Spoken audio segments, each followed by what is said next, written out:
तरी सुद्धा कोणत्याही संतांनी कोणत्याही व्यक्तीला कधी शाप दिला नाही.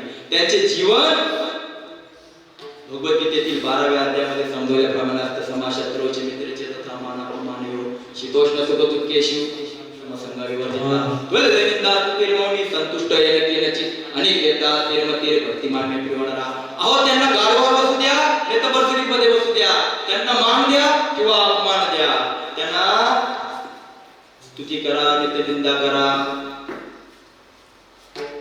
त्यांच्या डोक्यात एकच कुठल्याही प्रकारचा त्यांच्या डोक्यामध्ये कोणाविषयी राग नाही.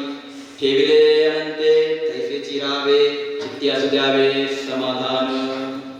त्यांच्या डोक्यामध्ये 24 तास फक्त भगवंत आणि भगवंत, कुठल्याही प्रकारचा स्वार्थ नाही, कुठल्याही प्रकारचा भोग नाही. असे जे संत त्यांच्या डोक्यात एकच गोष्ट कोणती, विठ्ठल माझा